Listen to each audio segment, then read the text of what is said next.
Long ago, when the world was bright and full of stories, an evil wizard gained the power to touch the face of God. Narrativa, goddess of stories and weaver of our world, banished him to the void, but not before he stole a piece of her divine essence. With this newfound power, the wizard lay a dread curse upon all the world, the Glyph Purge, which struck from the minds of all mortals the knowledge of how to read and write. Now, all that stand between the Isle of Meotia and an age of endless ignorance are the bards, who tell stories of distant lands, exotic creatures, and brave heroes. This is one such tale. Hello and welcome to Challenge Rating Zero. Still, let me check my records here. Yes, still the latest and greatest Dungeons & Dragons podcast to hit the internet airwaves. I got the numbers right in front of me, folks. That's legit. I am Sam, your Dungeon Master, and I am joined, as always, by my longtime friends and adventuring companions. Hello, I'm Brian, and I play Hector the Gatekeeper. Hey, I'm Beth, and I play Rilla Longshadow. Hi, this is Alex, and I play Ruger Firehide. And last but not least, we have the man who calls himself Michael, but who we call Parker. Michael Parker playing the Druid Zurabak. Say hi, Parker. Hi, Parker. Fantastic. What happens when we stop being the latest Dungeons & Dragons podcast? Parker, if I have my say, we will never stop being the latest and greatest D&D podcast. Considering our earlier release schedule, we kind of still are just like the latest. In that we missed several release dates. We're pretty late, we're getting better. We're on schedule these days, but that's think a fair outlook. I appreciate that view more.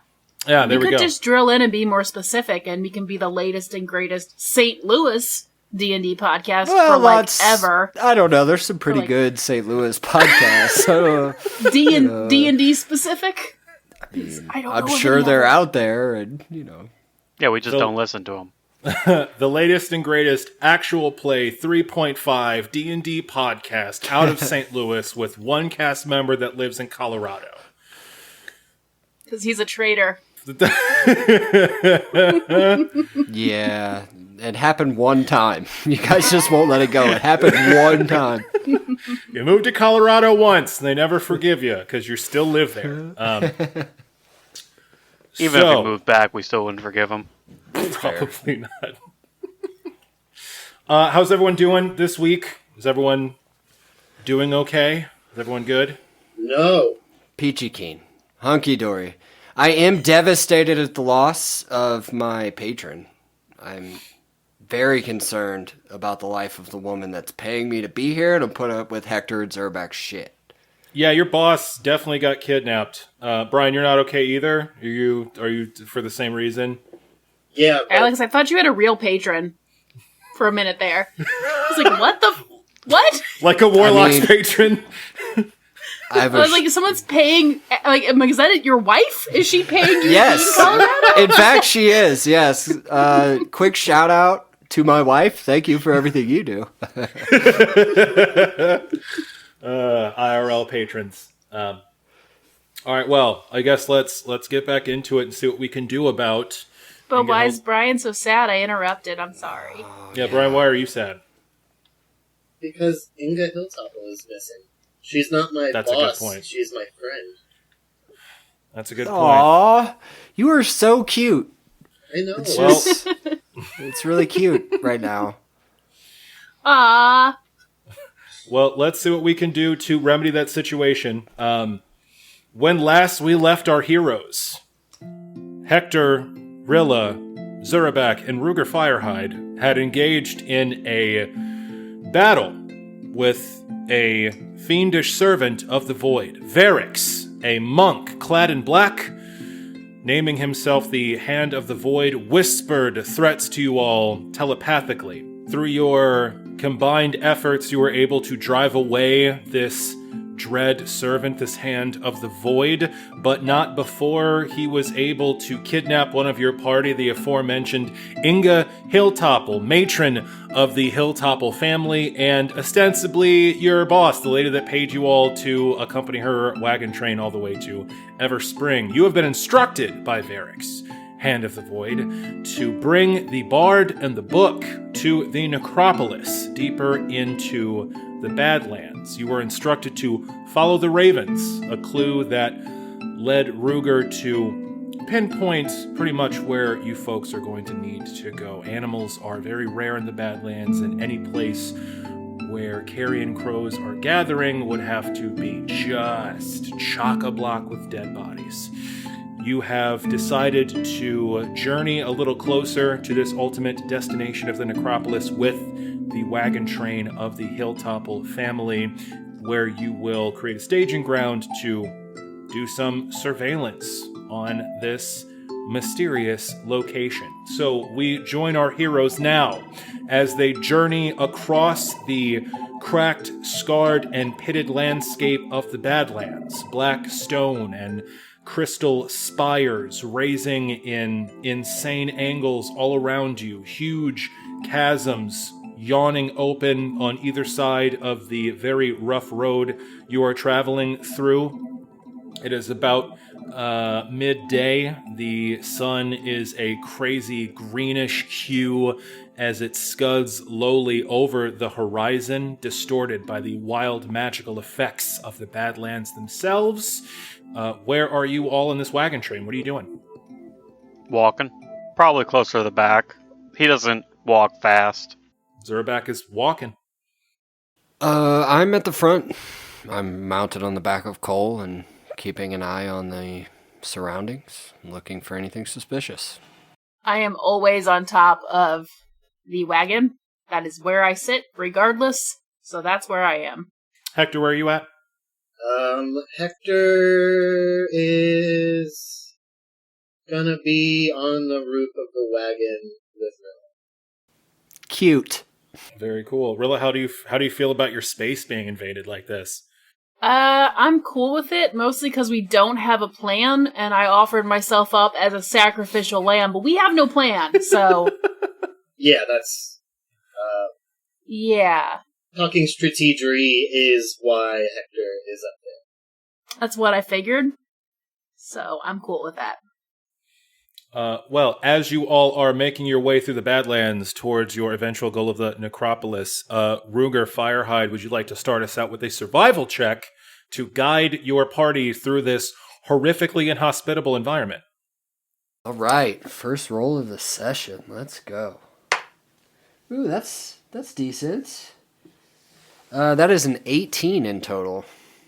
18 is pretty good. You are able to guide your charge, this wagon train, through the very treacherous landscape around you.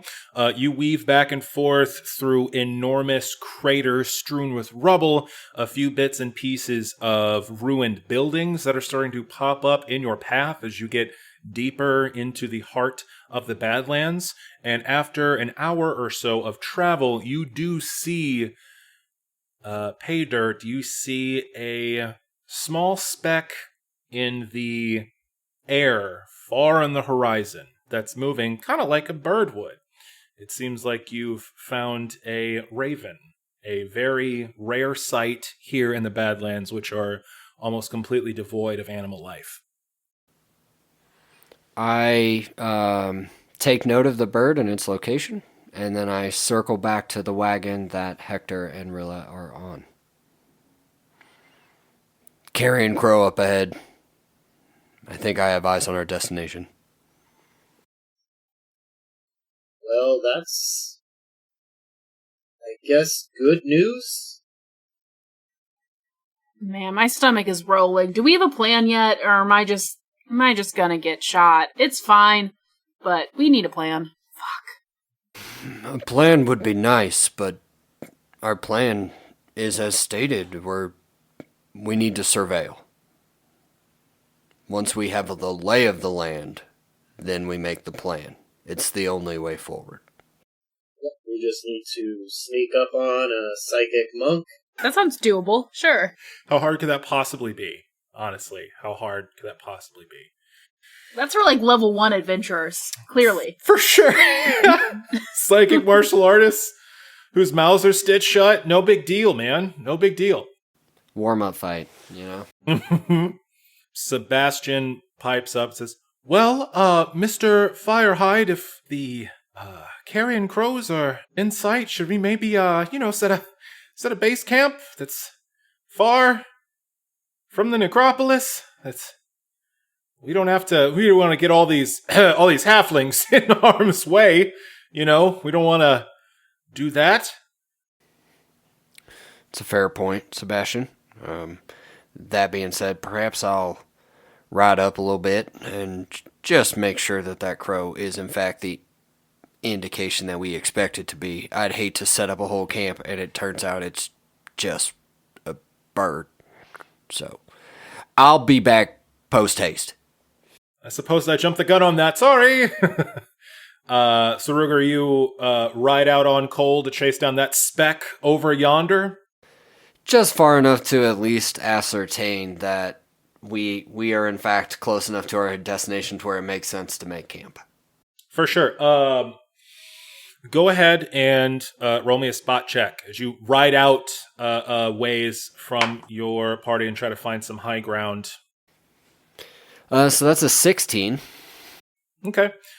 You get to a small, jagged cliff that is sticking at a strange angle out of the pitted black earth around you, and that gives you a little bit of elevation to scan the horizon. Your keen tracker's eyes are able to pick up quite a few more specks as you've ridden forward. You can see that there are a crowd of, you might even say a murder of, crows flying around what looks like a tower. It looks like it's crumbled. It's got a bit of a jagged point. You don't see anything around the tower itself, but there's definitely a bunch of ravens taking off and landing on it. It seems like that's definitely a signpost that you're heading in the right direction. I once more circle back to the wagons and relay what I've seen to my fellow protagonists. And yeah, go along with the plan of setting up camp. Okie dokie. You guys are in a pretty shitty location with a lot of potential hazards. How about everyone roll me a survival check to just try to make the most defensible camp you can? Oh, you know what would help? Be pulling on my character sheet. That would be useful, yeah. You won't even need it, baby, because the ranger just rolled a 25. I can roll higher than that. Pretty fucking good. I can only roll one higher than that. The barbarian rolled 26. So you have a plus 11. Damn! The sorcerer rolled a 19, and I have no points in survival. So I just rolled a 19. Holy crow. You guys are doing really good. I can't wait to see what Zurabak gets. Pulling up a dice roller. Let's just get all of our good rolls out of the way right now on this superfluous bullshit, and then when we get into fighting that psychic monk, like, nothing but fours, baby. 18 plus 11. 29. Pretty good. Okay. Everyone did very, very good. And Alex, it's only superfluous bullshit until I have your NPCs get murdered the second you all leave line of sight. Thankfully, because you all rolled so well, there's very little chance of that happening. You all put your heads together, you scanned the terrain around you, and you are all able to pinpoint the fucking perfect spot to camp. You find a shallow but suitably deep... Deep as in Hector's V deep, or just regular deep? I don't know if they make anything that deep, you know what I mean? Yeah, if there was a hole that deep, it'd go to the other side of the planet. There is a shallow but pretty deep crater in the cracked black earth around you that is actually wide enough and shallow enough that it will fit all of the wagons in it. There's a nice, gentle, sloping gradient that goes in there. The walls of this crater are tall enough that none of the wagons can be seen over the lid of it. As you direct all of the Hilltopples to circle their wagons inside this crater with Sebastian's in the center, you, Ruger, take a step back and check, and they are imperceptible from a distance, nicely nestled into this crater. So you find a perfect defensible camp that ostensibly hides the caravan from sight. You almost, have to be right on top of them before you see them. This is basically a gate. That's... I grumble about having to give up the high ground. That's all I do. It's the best we can do, but fuck, I just can't. Shit. Cool. So, you have ensconced your NPCs. How would you all like to move forward from here? You have your heading. Who's going scouting, and how are you going about scouting? Well, I am definitely part of the scouting party. No doubt about it. Well, I think before we move any further from this, we should have a strategy meeting. There are some details we need to work out before leaving. Yes, Hector. I do agree. A powwow is in order. Obviously inside Sebastian's carriage, everyone going, so that includes the sisters and Sebastian, I would think would be part of the meeting. Cool. So the four of you, Sebastian, Helga, and Olga, just cram into Sebastian's wagon. Yes. That's so awkward for at least some of us, right? Isn't everything child-sized, essentially? Everything is tiny gnome chairs? size. Yes, you guys are all crammed into a dollhouse. The only people that are comfortable are Helga and Olga, because everything's about their size. Hector is sitting on a chair meant for, a gnome. And yes, it is comical looking, but this is a very serious strategy meeting. It is creaking slightly under your weight. So serious. We're at the fucking necropolis. I mean, you could tell by the fear in our voices. Yeah, it's a great juxtaposition of tones going on right now. We're at the outskirts of the necropolis where Inga is. Let's all climb into the dollhouse. Maybe somebody should put on tea. Are. Yeah, Sebastian Get out puts the teeny tiny cups. Yeah, Sebastian puts on a very tiny pot of tea in his very small cups. So, there's some things we need to work out before we leave. We don't want to give them either of the things they're looking for, but if we show up empty-handed, that's probably not going to go well. I don't know if they will be able to observe us from afar, but we should assume that they can and plan accordingly. It's a big open stretch of land between here and that tower. They'll almost certainly see us coming. So, that being said, we have a plan for having a fake Sebastian. Does anybody know how to make a fake book?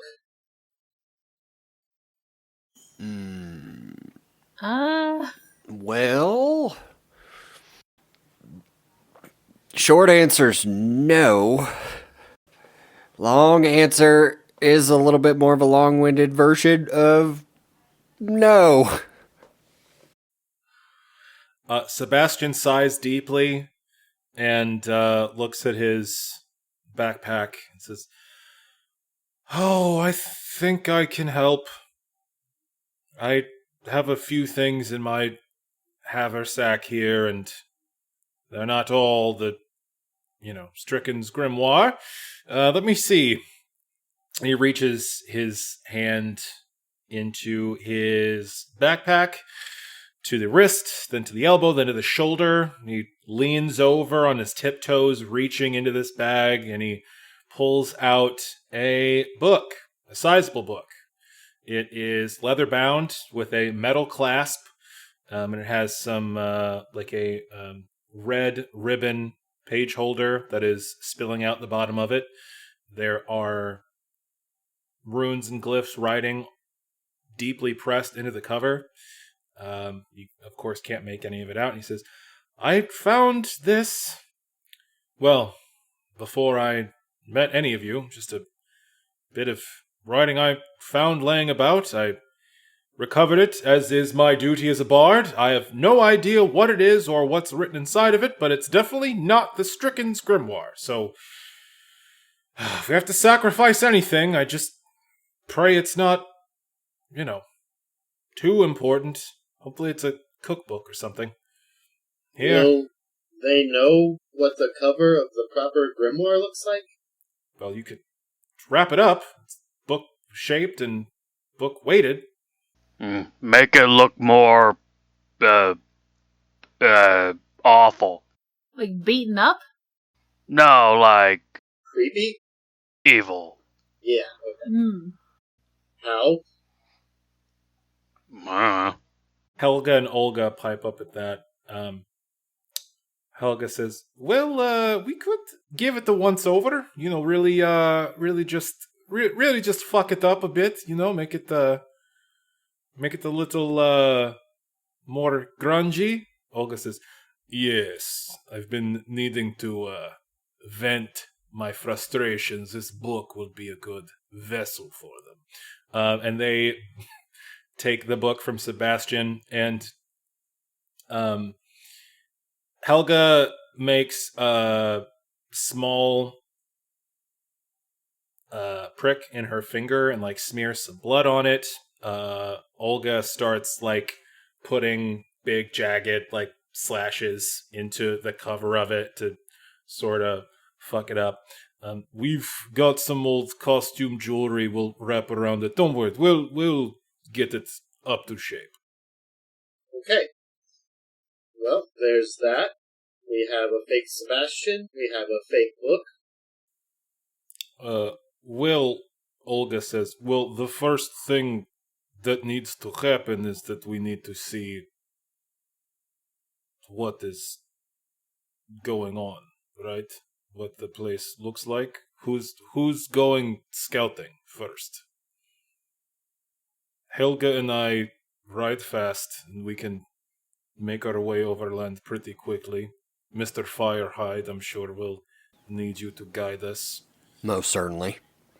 I know splitting the party is not healthy, but I do think that we probably shouldn't send people who are likely to be the opposite of stealthy. At that moment, the chair underneath Hector breaks. I'm not sure I understand what you mean. Yeah. Zerabak's been in the background trying on one of Sebastian's shirts again, and it just rips. Horrifically. Yeah. I think even I'm on the fence on if I should go, and I'm pretty dexterous. But I don't think that... I kind of think we should be careful here. I don't want to set off the trap before we have the plan or before I've transformed into Sebastian, So I'm leaning more towards maybe just letting Ruger go. And sure, Ruger will just go to the necropolis, just A-okay, it's fine. It's fine. It's a scouting mission. I don't feel like teacups, a sorcerer I get it. And a fighter and a druid have good scouting abilities. Well, not these to ones. To be real meta here. Not these ones, surely. Yeah. Okay. So is that the plan? I mean, yes. We're sending Firehide to his death. Yep. Firehide and the girls. Not the girls. Give your life to make sure they live. I will hold the gate if that's what's required. Don't worry. Hey, it's a thing! Yay, it's a thing! I said it, and I'm not the character who says that. That's great. It's our first meme. Anyway. I can't cold shot that. I'm so sorry. That's for our fans to decide. I can't just call that. Pretty sure you ruined it. Yeah. Yeah, I mean, ultimately, Ruger's definitely down to do the scouting mission. At the end of the day, I do have my concerns about any attempt at a stealth mission into the tower that's just sticking up out of these Badlands. I feel like they're going to know we're here and feel like they're going to know we're coming. But generally speaking, taking a quick ride out with the other rangers or outriders, whatever they are, and, scope things out. It's not a bad idea. As close as you are comfortable getting, find out whatever you can about what their defenses may be, and report back. We'll figure out a plan of attack from there.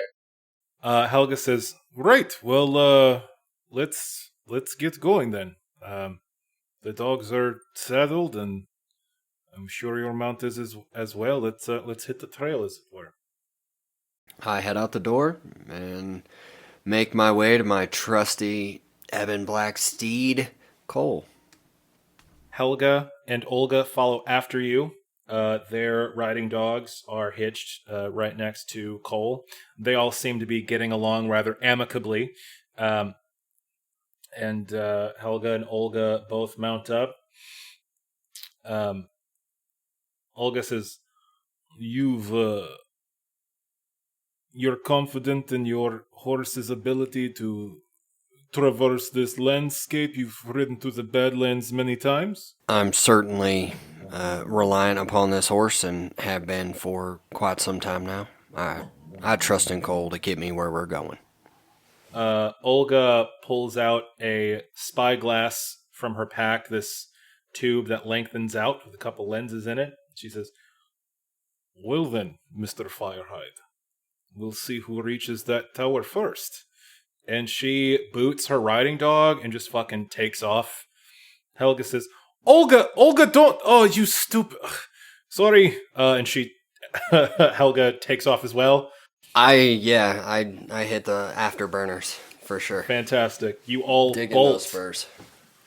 You are riding over pretty uneven ground with a lot of natural hazards, and you're riding at a good clip to cover some distance. Go ahead and roll me a ride check, Mr. Firehide, as you and your mount make your way through this landscape.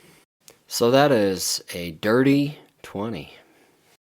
Fantastic. You are one with your horse. Your noble steed, Cole, expertly flows over the ground, and you sway in the saddle in perfect sync.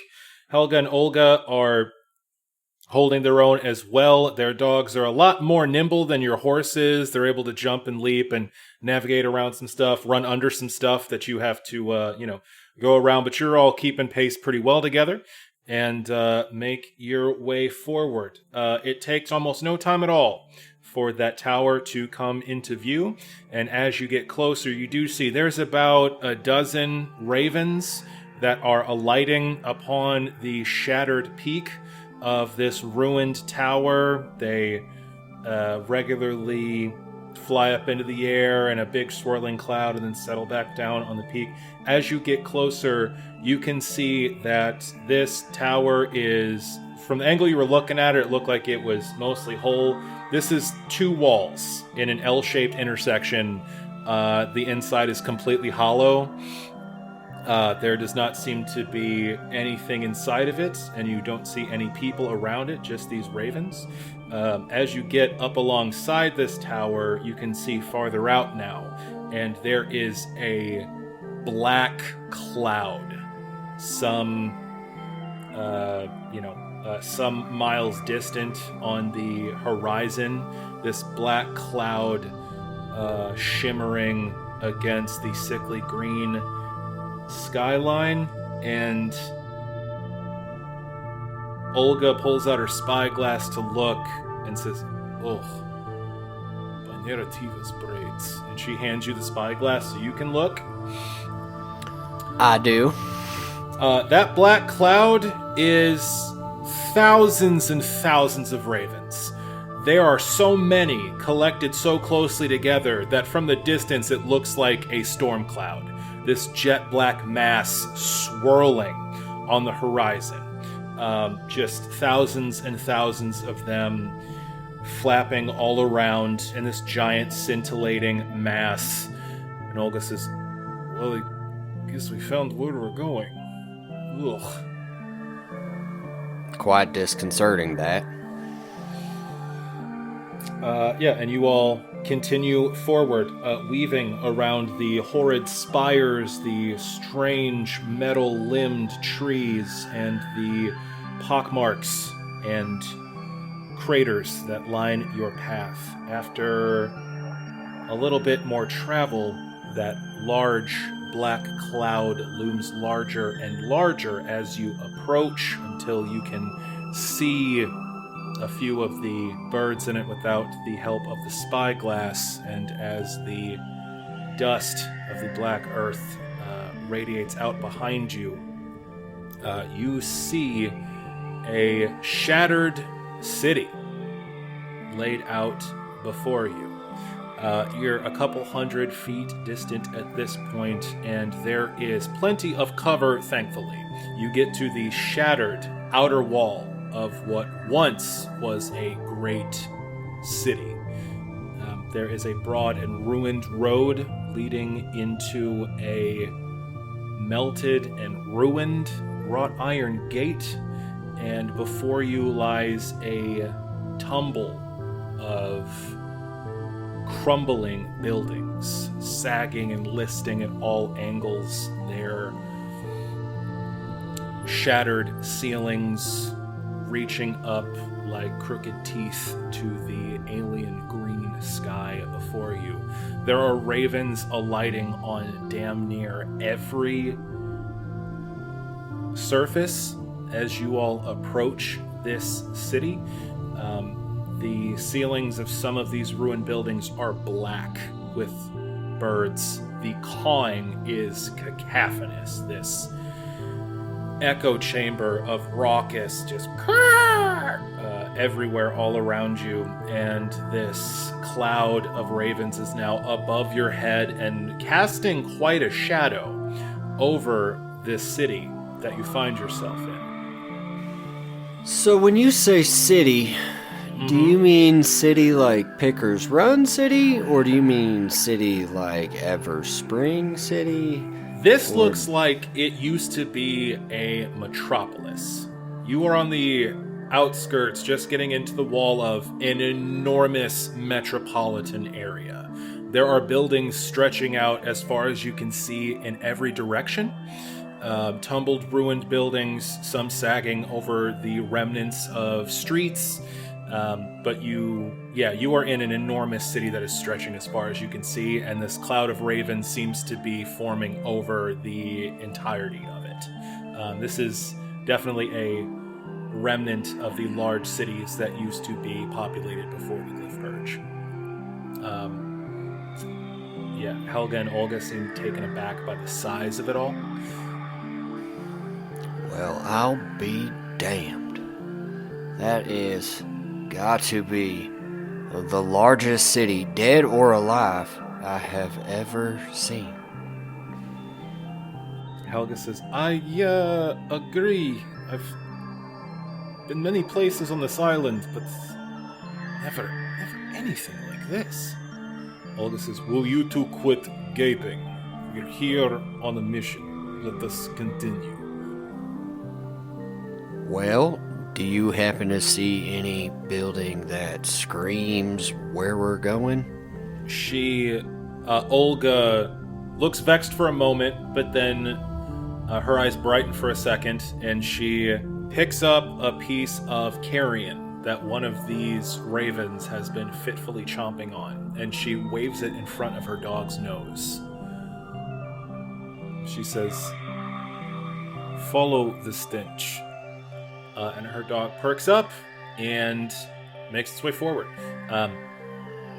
You navigate through this dizzying jumble of crumbled and ruined buildings. Some of them seem like they've been just standing in place for so long that their ceilings have caved in and they are covered with bird shit and, dust. Some of them seem like they were picked up and thrown. There are warehouses laying on their sides, smashing a series of other buildings, and some of these seem like they are sagging into the ground, like the soil beneath them gave way. Some of these buildings are half sunken. It is a crazy display. You have no idea what could have caused this level of destruction and this variety. As you make your way through, the stench of rotting flesh becomes prevalent and then overwhelming. Your nostrils are assailed with the horrid stench of death. And it soon begins to overtake you. The ravens that alight on the buildings all around you seem fatter and are fighting over larger and larger bits of carrion as you make your way in. And eventually, as the stench of rotting flesh becomes almost too much for you to bear, you find yourself in a bit of a withered and ruined garden. Just inside the gate of this garden seems to be the remains of what once was a small keep. This broad stone building that is, like many of these other buildings, sunken halfway into the ground. What it's left for you is a broad stone ramp going from the ground. You are on sloping slightly upward on the side of this building that's sort of pitched and sunken halfway into the dirt. And Olga's hound races right up to the edge of this ramp before you. And Olga's jaw drops as she gazes forward. Do you follow suit? I most certainly do. As you get to the edge of this strange ramp, the sunken building, a vista opens up before you that is horrific in its scope and savagery. You see, some 200 feet distant, a massive stone courtyard that is butting up against what looks like it used to be the bank of a long, dry river. There is a half-mile wide slash in the black earth of the Badlands before you, and it seems like this city is built up against the side of it. The closest edge of this giant gash seems to have crumbled a bit, but buttered up against it is this broad stone courtyard, some 100 feet wide. There are two massive roads leading into the courtyard at angles, one on the left and one on the right. These roads are surrounded by large buildings, and some other buildings surround the circular courtyard itself. In the center of this courtyard, you see a jet black spire of some substance that is rippling in the wan bits of sickly green light that is able to dapple down through the enormous cloud of ravens that are flying over this part of the city. It is an alien substance unlike anything you've ever seen. It looks glossy like glass, except it ripples and moves. Olga hands you the spyglass as you gaze upon all this. This column, this spike of black substance is in the center of this courtyard, and there is a small collection of buildings built around it. One of them is a clock tower, the ruins of a clock tower. This 80-foot tall tower that has snapped in half, the top of which has fallen over and now rests on the ruins of yet another building, making sort of a Stonehenge shape.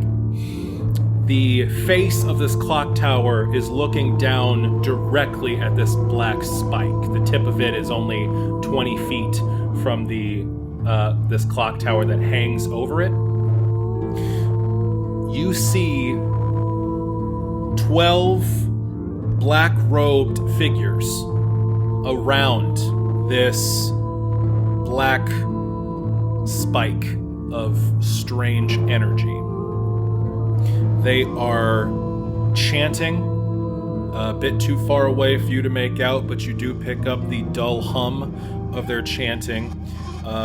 They all have their hoods up and their heads down as if in prayer.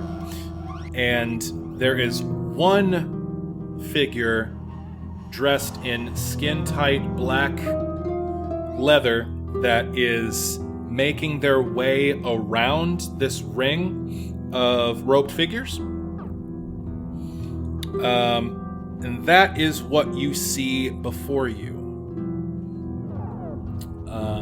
Do you utilize that spyglass? Yes, sir, I do.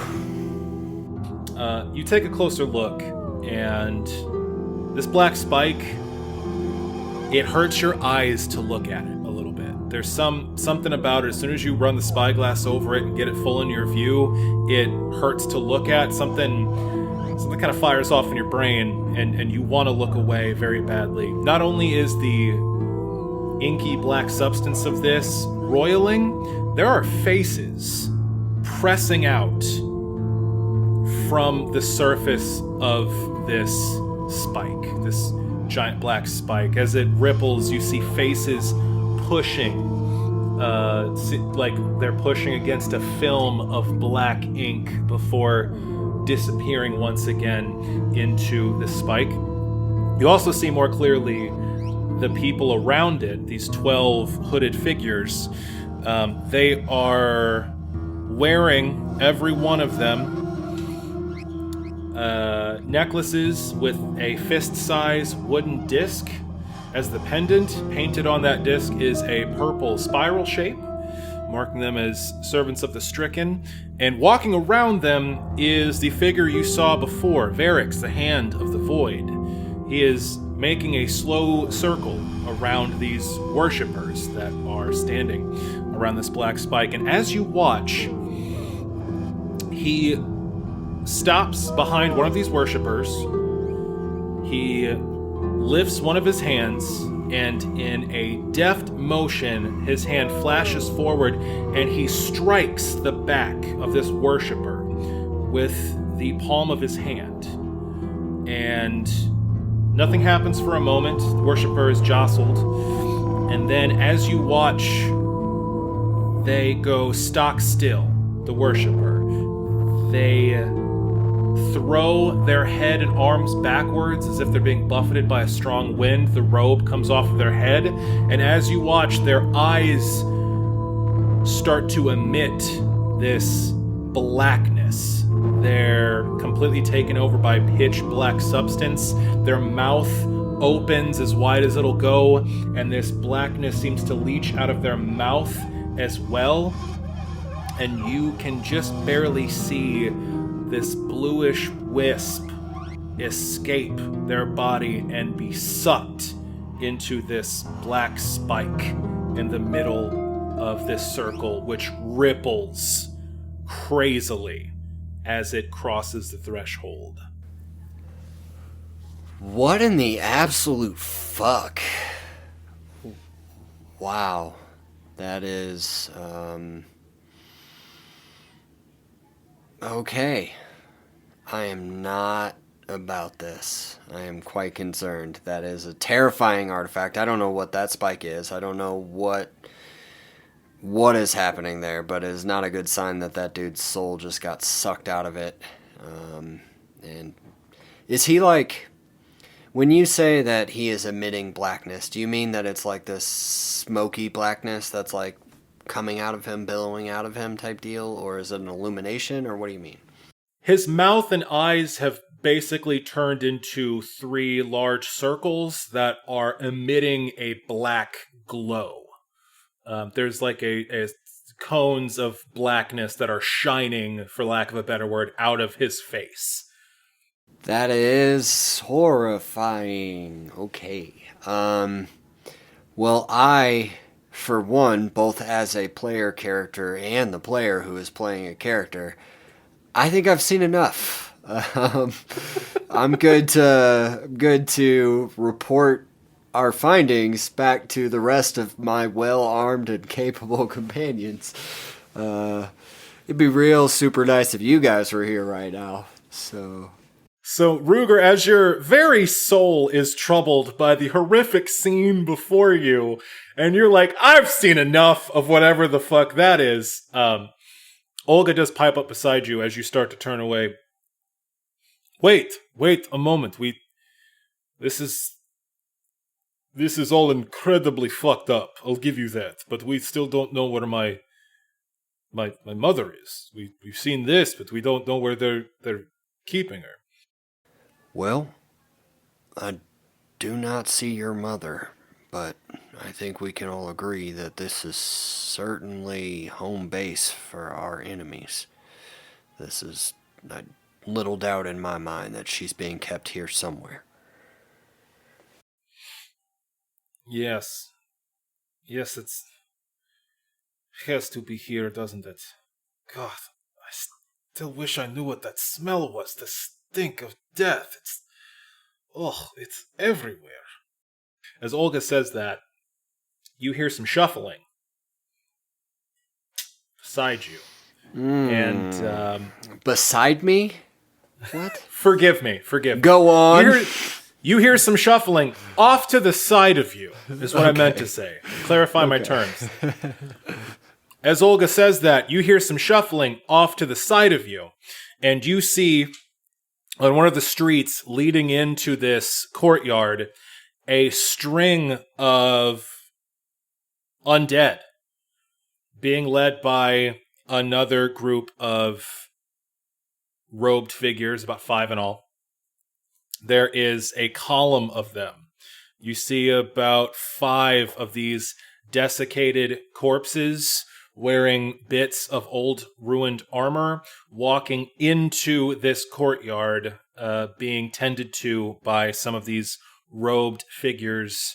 They go to a building you hadn't really noticed before, this giant ruined warehouse that seems to be at the end of this street as it leads into the courtyard, and they throw the doors open wide into this warehouse, these gigantic wooden doors big enough for a couple of wagons to fit through, and a full score of ravens burst out, and you see a pile of gore. There are stacks and stacks of dead bodies inside of this warehouse, and you see some these undead are marched inside this warehouse, and the black-robed figures start moving about in what could only be spellcasting, making some gestures, and even as you watch, a few more of these corpses stand up and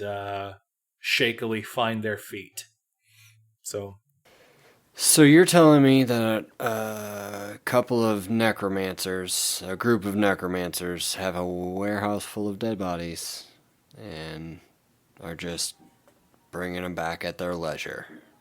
And also there's a soul-sucking alien obsidian spike just there, too, for fun. That's what it looks like, yeah. Neat. That's very neat.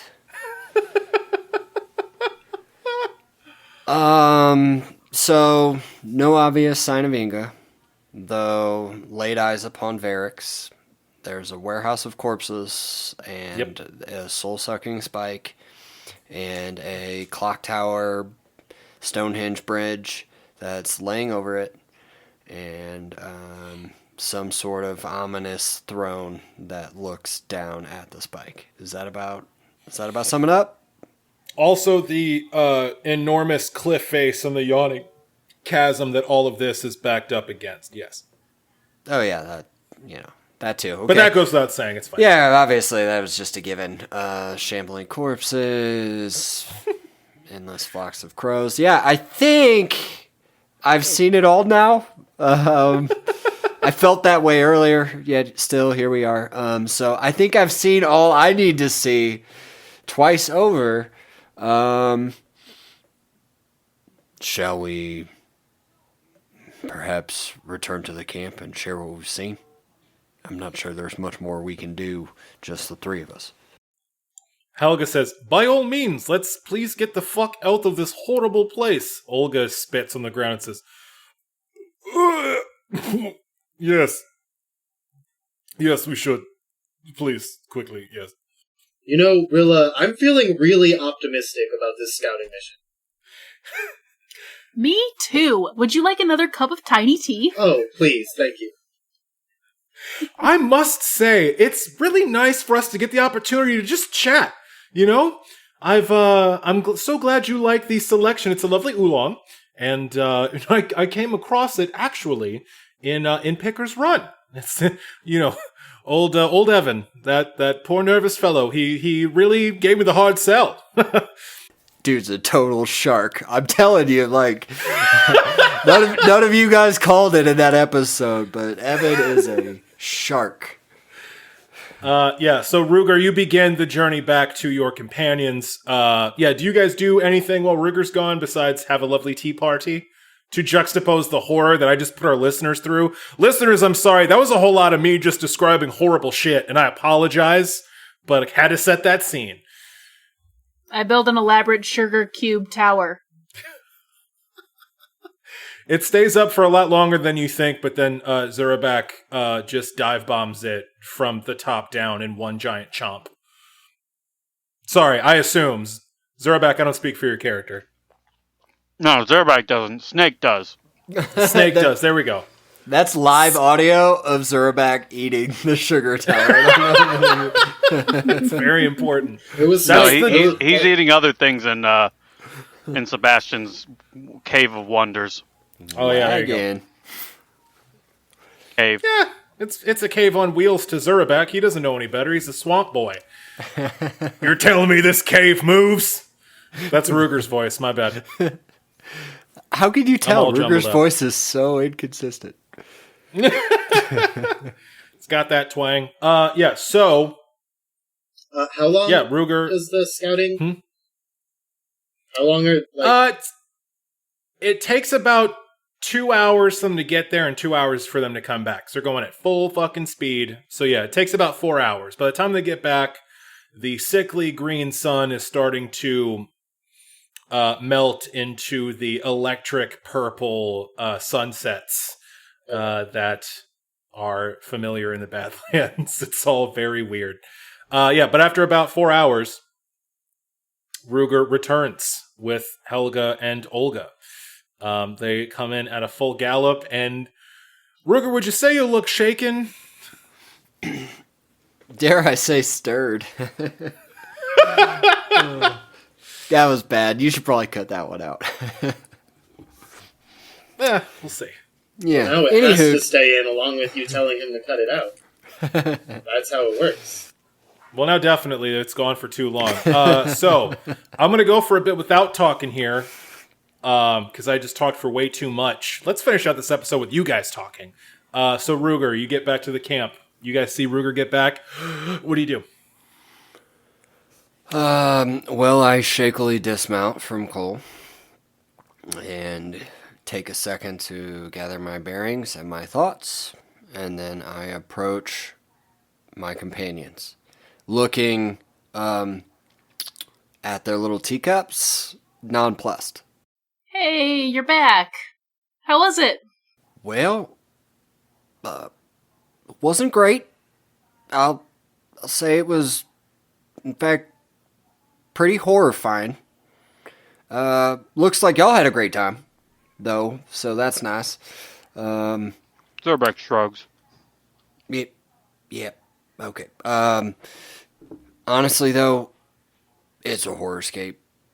It's something out of the worst nightmares. It's a soul-sucking obsidian tower that I'm not sure I have the words to explain. It is cultists. It is marching undead and a warehouse full of corpses. And, it's just horrifying. Unfortunately, no clear sign of Inga. Did lay eyes on Varix and his ilk. We have a tough hill to climb, that's for sure. There's a hill also? Actually, it's a giant chasm. It's a giant death chasm, or some such, but metaphorically it's a hill, Hector. Well, that doesn't sound great. How close did you get? Well, closer than I'd like, that's for sure. Hector, I'm not sure that I can impress upon you the magnitude of the stench of that city. It is overwhelming. And I'm not sure what I saw, but I'm pretty sure I saw someone's soul get ripped out of their body. And then they started glowing some sort of eerie black light. Hector, I don't know what this is, but it is terrified me. Is Sebastian with us? Yeah, Sebastian is very, very quiet, and he's sort of shrunken in on himself, and he's looking at his teeth. Sebastian, have you ever heard of any dark ritual? I mean, they clearly did something. We don't have a holy person with us. We don't have any religious experience to rely on here, but that sounds like a real fucked up spell, and I don't know what it is. Have you heard of anything like this ever? Mr. Firehide? Did you see a black spike that shimmers like glass and flows like water? That shone with faces inside of it? That is exactly what I saw, and a bunch of cultists and some sort of ritual surrounding said spike. And then our good dear friend Varix did something to one such cultist, and I'm pretty sure expunged his soul. Oh, fools, the utter fools. It hurt to look at, didn't it, Mr. Firehide, that black spike? Honestly, when I blink, when I close my eyes, I can still see it etched on the inside of my eyelids. It haunts me, goddammit. Mr. Firehide, I regret to inform you that you saw the void. If you saw what I think you saw, then the cult of the stricken has found a way to bring the void to Miosha. You saw a hole in the tapestry, a hole in the world that Narrativa wove for us all to live in. You saw the blackness beyond everything. You saw the void. And they've brought it here. But to what end? To the ultimate end of the cult of the stricken. They want to unravel the entirety of the tapestry so that all is the void. And they've gotten farther than I could have possibly imagined. Can we break it? I think the more important question might be why they want Sebastian. Like, why is he needed? What part in the ritual that they're performing is he destined for? They are members of the cult of the stricken. I'm sure they want to kill me because I'm a bard. That does not seem like enough of a reason at all. I mean, my instinctive leap is that you might be a vessel. I don't know why they would want you unless they had a direct purpose. If they wanted to kill you, they could have just kept trying to kill you on the road, but they wanted you brought specifically here with the Stricken's tome, and I feel like somehow you have to be part of their plan. It's just what instinctively sounds like what they're doing. If that is the case and they require me for some ritual, I'm sure I have no idea what in all the world that would be. Well, I don't know what they're doing, but whatever they did to that fellow, they infused him with the void somehow. They honest to God's Narrativa herself, they pushed his soul out of his body and replaced it with some illuminating darkness that chills me to my core. Whatever they're doing and why ever they're doing it, I don't know, but what I do know is we have got to stop it. Which brings me back to my question. There's some sort of glass-like spike that seems to be where this void is coming from. Can it be broken? I'm no spellcaster, I'm no priest, but I do have a really, really, really big hammer that I like to hit things with. If I hit that spike with my hammer, what would happen? If you were to hit that spike with your hammer would be taken to the void, as would anything else that touched it. Fixing it is what we are doing, Hector. When the Stricken was cast out into the void by Narrativa,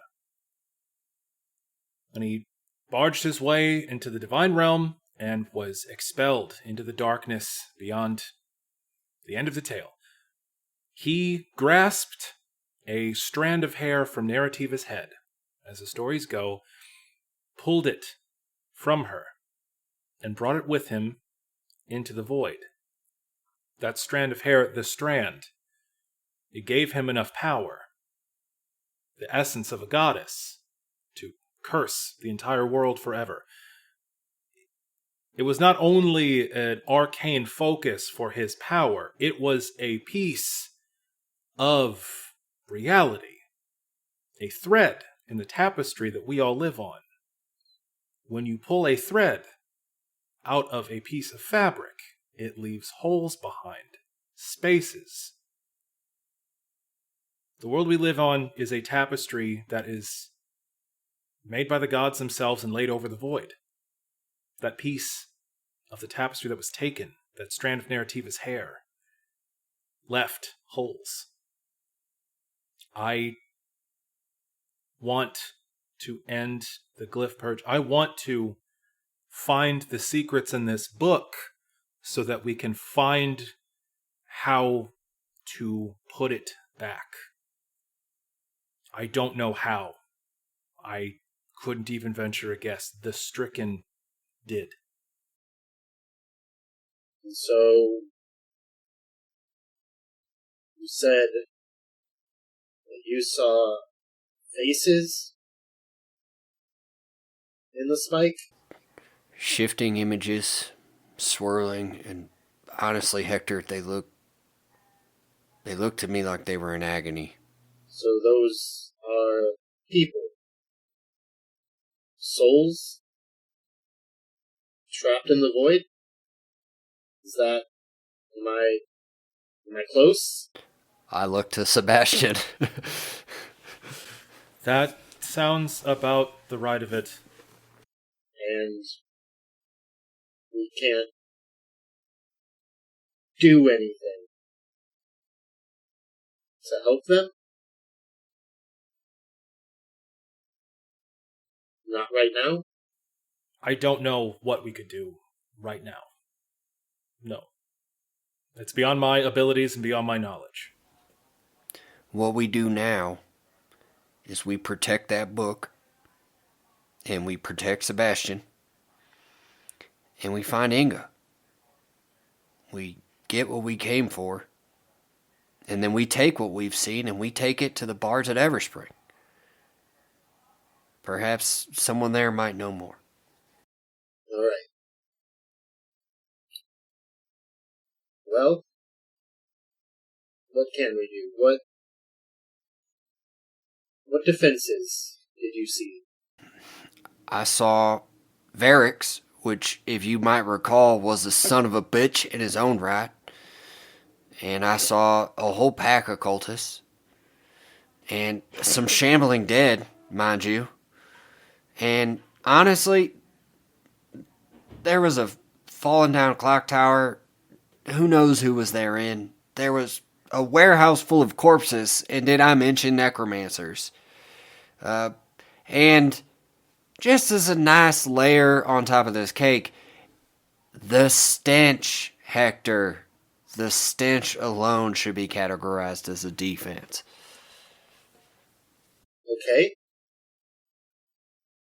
What I'm hearing is that their primary defenses are based in individuals, that they don't have walls, that they have one tower to see from?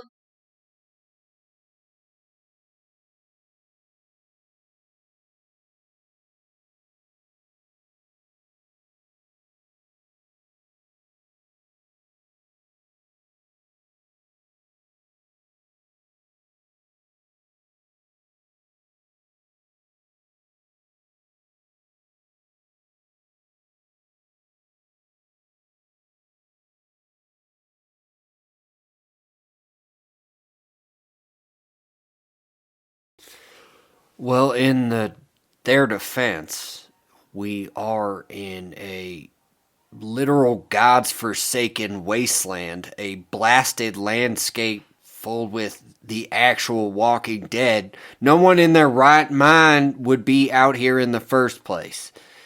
So I'll give them the benefit of the doubt. And I will say, Hector, I agree with you.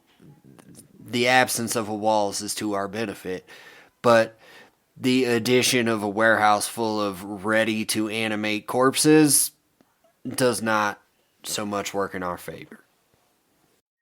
They have numbers on their side any way you cut it. I don't think... I mean, the only way we could possibly get Inga back is going to be stealthily, quickly, and then we fucking run. We run. We do not engage. We will die if we engage. So, let's talk about what each of us brings to the table. Myself and Zurabek are not stealthy. We know that. Which means myself and Zurabek are very good at being a distraction. So there's a warehouse of corpses. There's undead all over the place. Are they feeding them from the corpses? I did not see such a thing. All I saw was them lead a handful of corpses to said warehouse and then raise a couple more to join the mass.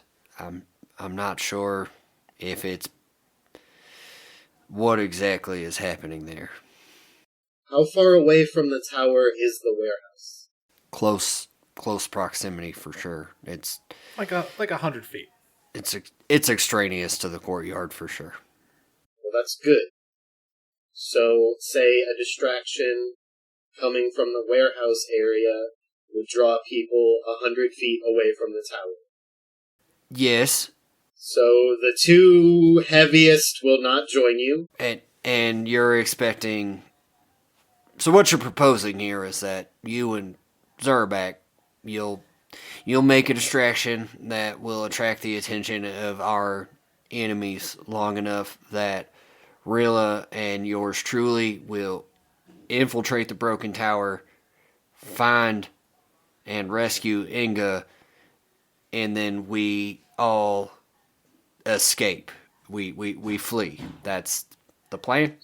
That's a rough outline of a plan. I am willing to hear further input. We were offered a trade. We were offered Inga back for Sebastian and the book. I think it would be wise to let the Hilltop sisters attempt a negotiation for their mother and see if we can't draw her out of the tower. You know, have them insist on seeing her alive, something.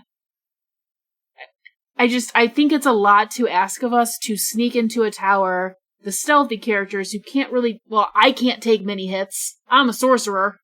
I mean, my skin's as thick as it comes, but at the end of the day, it's an army of the dead, so... And then us panic running, possibly with an incapacitated Inga. We don't know. She could be chained up. She could be unconscious. She could be any number of things. It's a big ask, and we are not fast, strong, or have a lot of people. I think we need to use what we have. And what we have is a hostage was taken, and you know, she's being used as bait or reward for giving them what they want. So we need to bring what they want and the hostage to the same place, and then snatch her and go. Yes, I think that's solid. I think we can combine these plans. I think that me and Zurabak are not at the negotiations, and during the negotiations, a loud distraction happens. Try and create some chaos to give an opportunity to snatch her and go.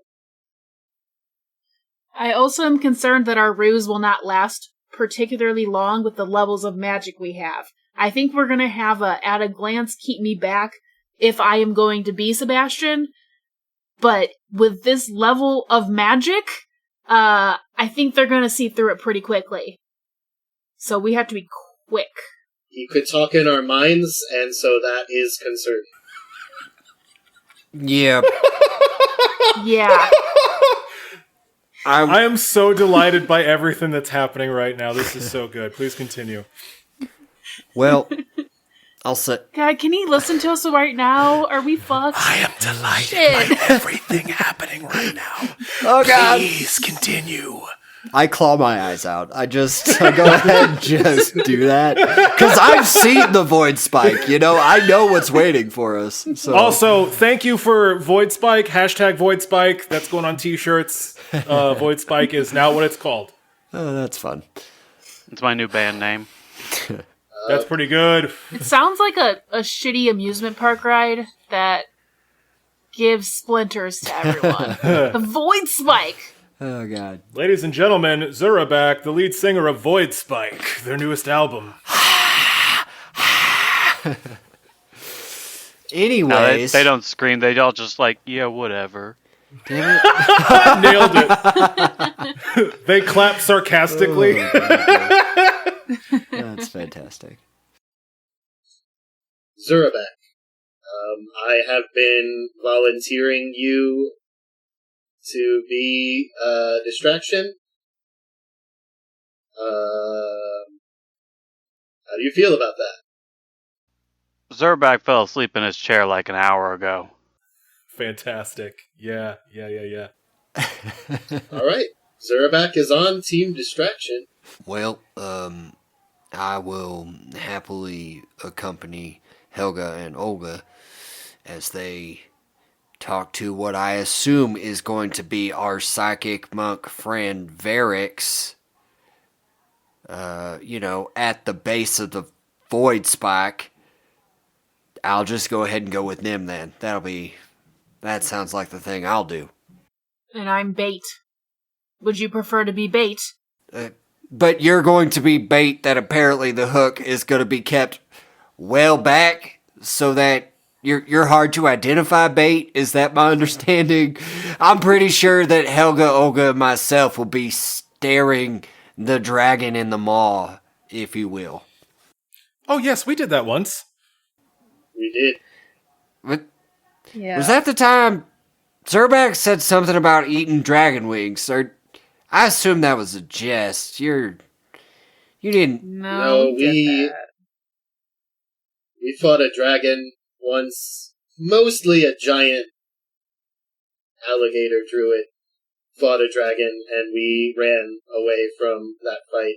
Then we ate its wings. It was... Okay, well, I apologize. This session has been hard to unpack for Ruger, and this is a lot to handle on top of that. So,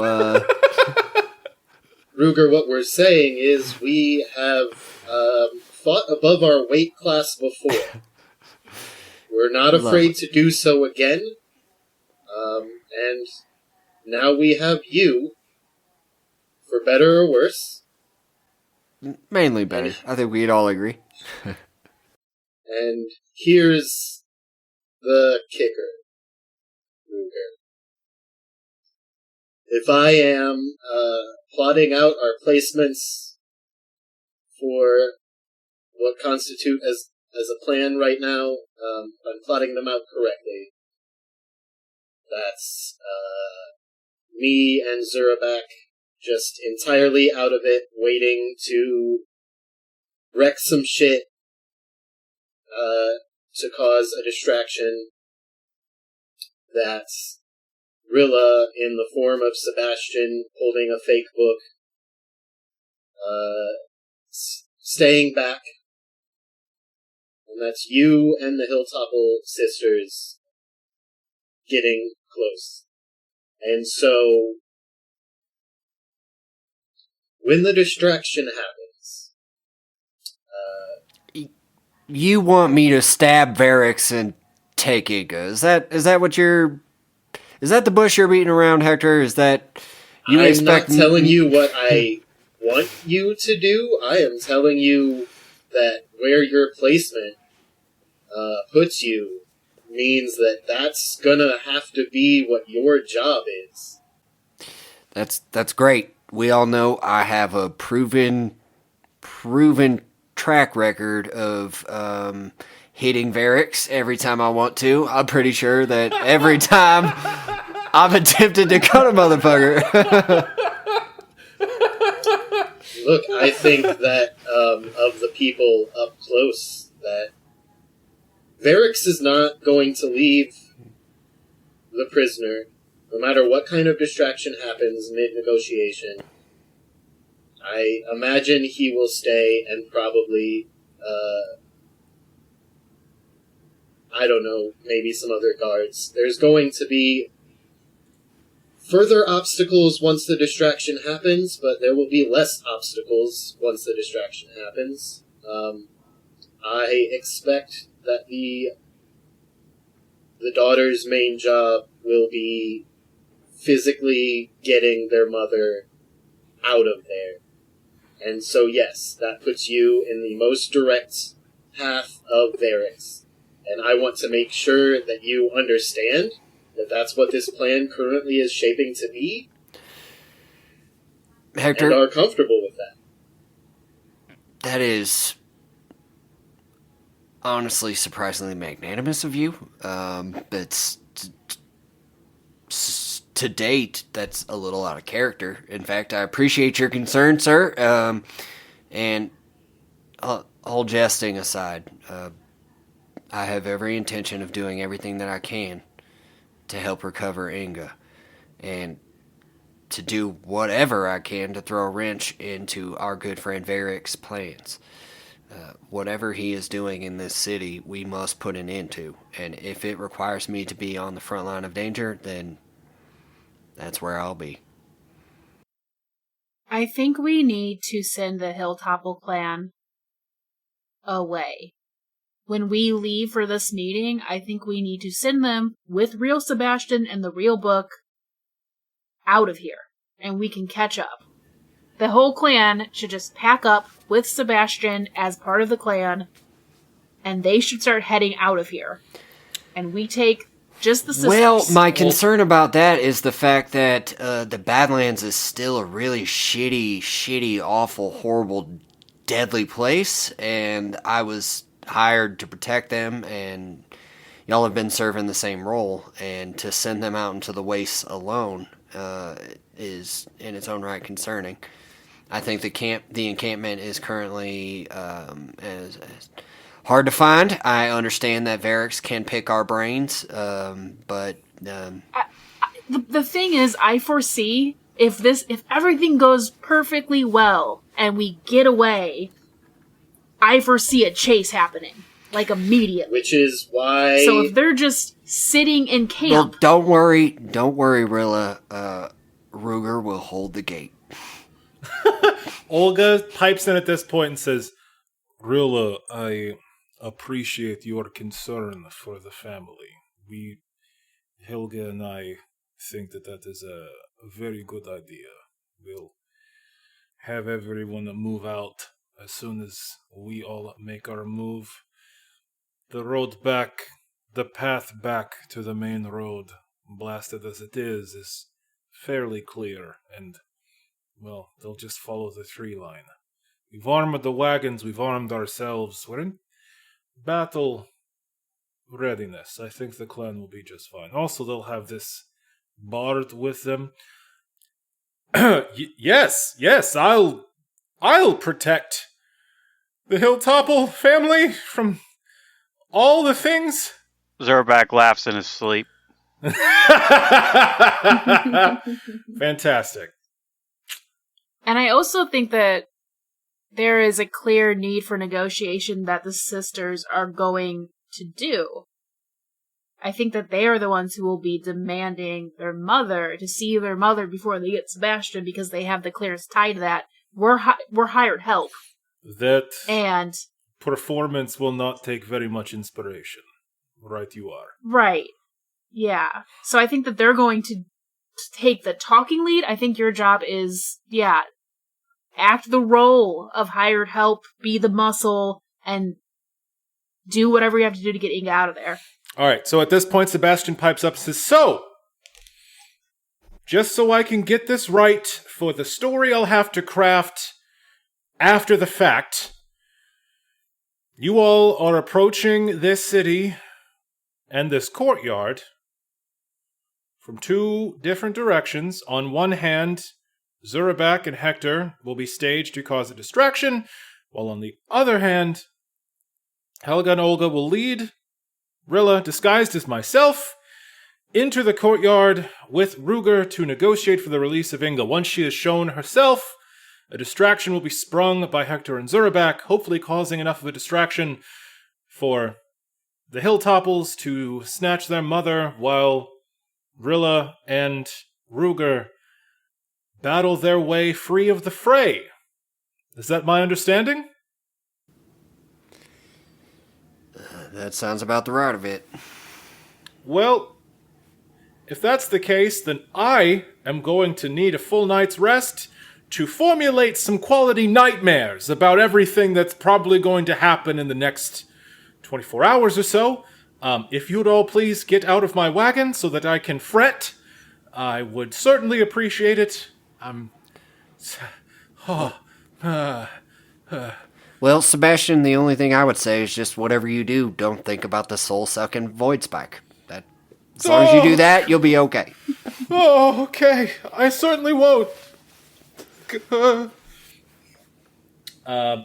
Yeah, so you all, I hope, leave the wagon, except for Zurabak, who's sleeping. That's fine. Doesn't even press the you point. on his just bed? like, yeah, sure. It's fine. He said in a chair. That's canon. Yeah.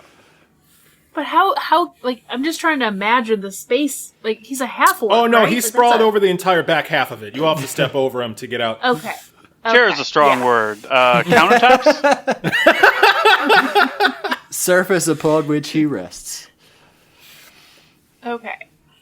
So, as you all leave Sebastian's wagon and get back out into what is becoming the night sky, which is vibrating with stars that zigzag and twirl around each other even as you look at them. Ooh, nauseating. You hear, yeah. The Hilltopples have started up cook fires. They are solemn as they sit around them. And they start,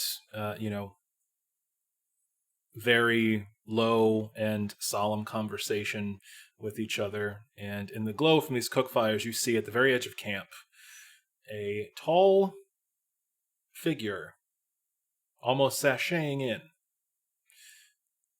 And you can't quite make out their face due to the darkness of the night.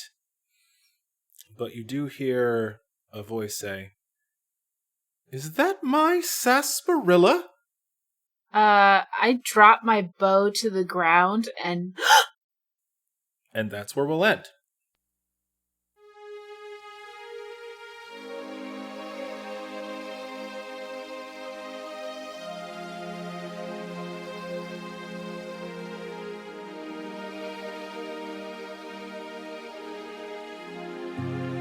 Welcome to As the Dice Turns, the podcast after the podcast. You know the whole line. It's fine. We can't find the host still, and it's kind of a wreck. 2/3 of us, 3/4 of us, whatever. We've been searching everyone but Zerback, who just keeps chuckling in the corner. Sure he thinks this is delightful, but it's time for another As the Dice Turns. So I have found the host's list of questions, and we're just gonna ask one while we keep looking for him. So why don't we start with Ruger? Well, hello there, Rilla. And what are you up to? Just feeling a little stressed that maybe there's a murder that happened. It's fine. Are you talking about the missing host? Yeah, and Zerback being the person who made him go missing? Yes. Yes, I am. He definitely did it. I'm not sure he knows he did it, but he definitely did it. Like, I'm trying not to worry, but if he's in this swamp, he's probably drowned at this point. Or right? Eaten and halfway digested or some such. Maybe, swallowed by a tree. I don't know. This place is quite spooky.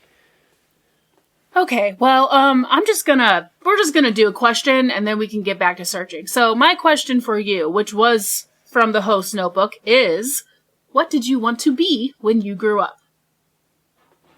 Rilla, are you serious? At a time like this, you're gonna carry on with this interview crap? Okay, yes. Okay. All right, fine. Yes. I feel like the host would want us to continue on, and so we're gonna fair. do it, hopefully not in his honor.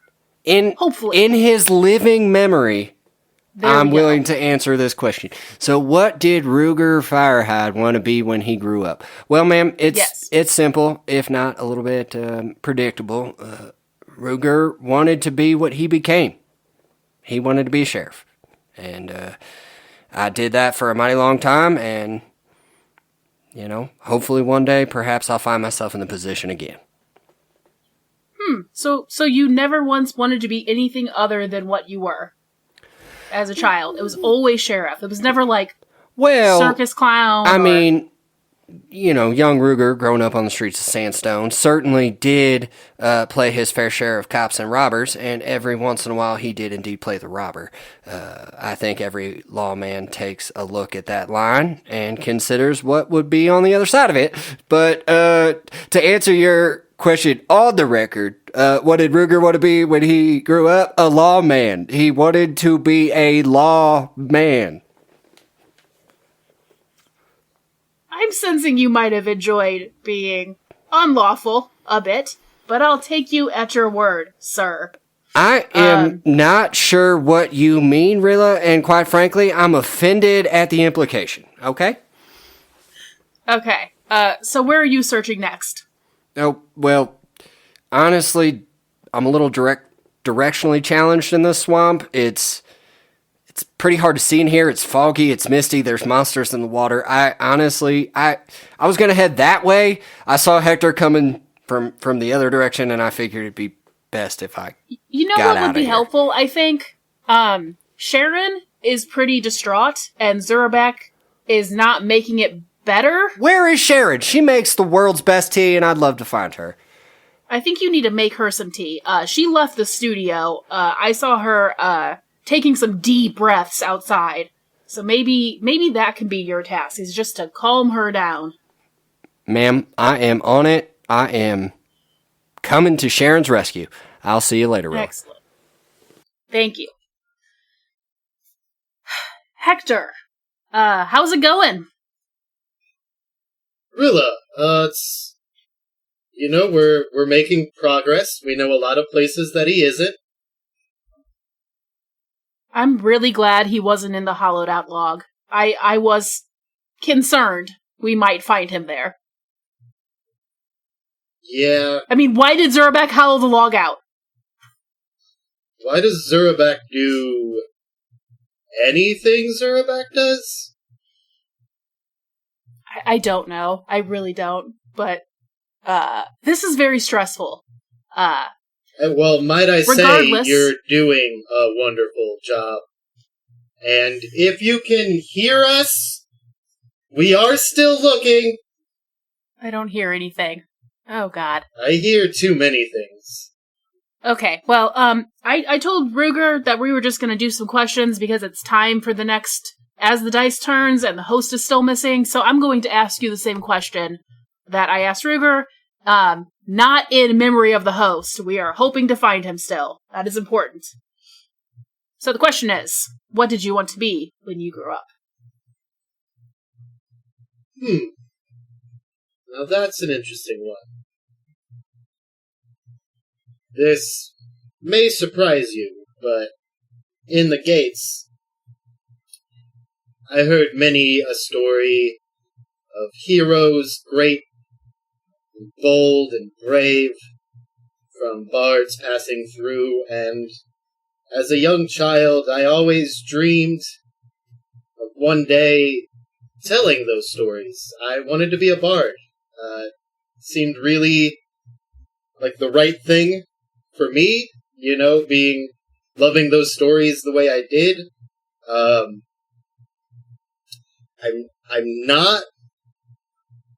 not a great singer. That is really interesting, Hector. Rhythm is hard. But your heart wants what it wants, right? You know it does, and the problem I've always had whenever I've attempted to come up with a story is conflict. I just want everyone to be happy the whole time. So the villains in my story are usually just also nice, and everyone's just nice. And I guess people don't want to hear those stories. Well, that's quite frankly adorable. I think I would have loved to hear those stories as a child. I don't know about adult me, but child me would have been totally into that. Just all happy all the time, no strife. That sounds wonderful. Do you ever think about doing anything when we get to the Bard's College? If it's been your dream since you were a child? Or is it just for childhood? Well, I think as we age and mature, our wants can shift. And while once I wanted to tell the stories, I am now quite keen to place myself inside the stories, as it were. That's also very cute. Why are you being so cute? I'm stressed out. Stop it. And I think I'm going to make note to buy you a recorder when we get to town. It's fine. Okay. Sharon is stressed out, and Ruger is on that. So, is there any sector we haven't gotten to in this room that you could get to? Well, while I finish up these interviews? I've started wrangling up any animal that I think might be large enough to have eaten him, so I can check.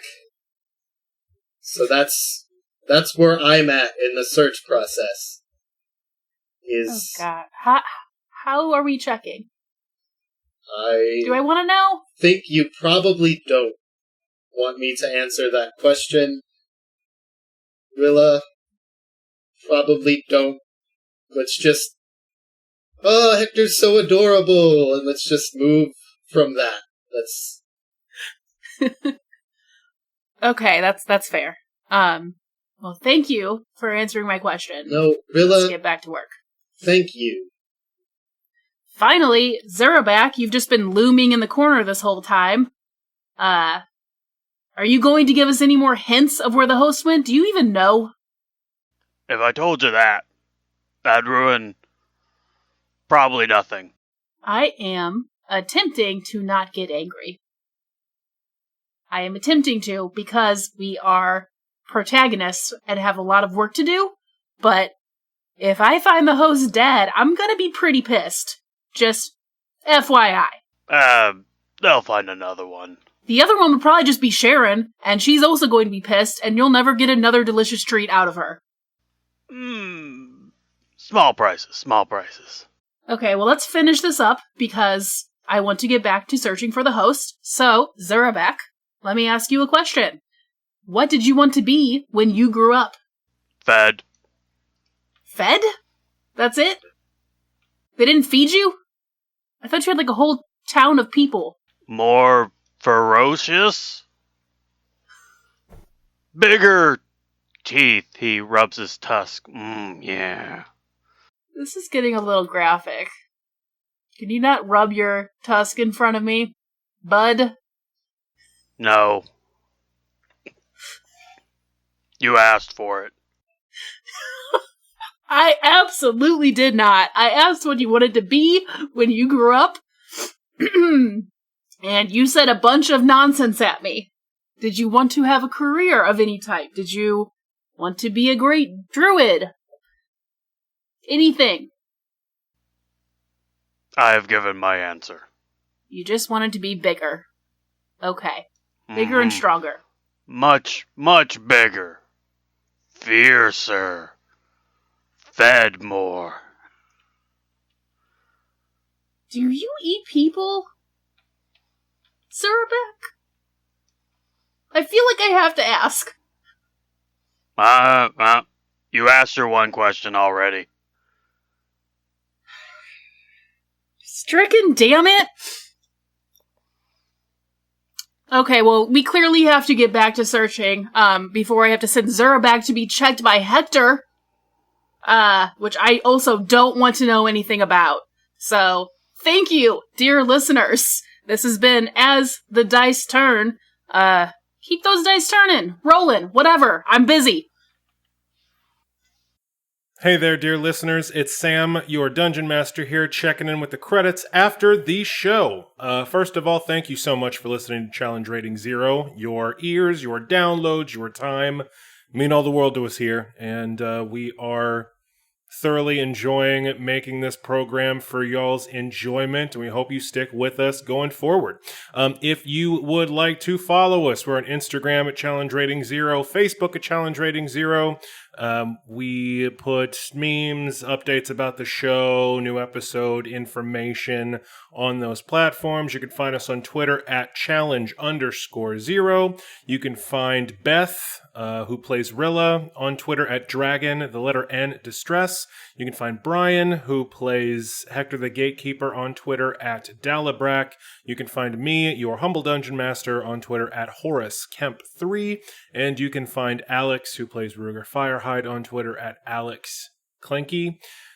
Parker does not have a Twitter because he doesn't believe in the small blue bird.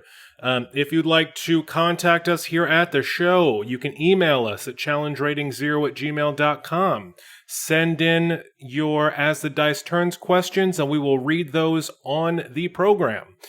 Music for our show is provided by the harp wolf Danielle Taylor Williams. She has a wonderful album out called Why Are We Surprised When Seasons Change? You can find more of her amazing work at danielletaylorharp.bandcamp.com.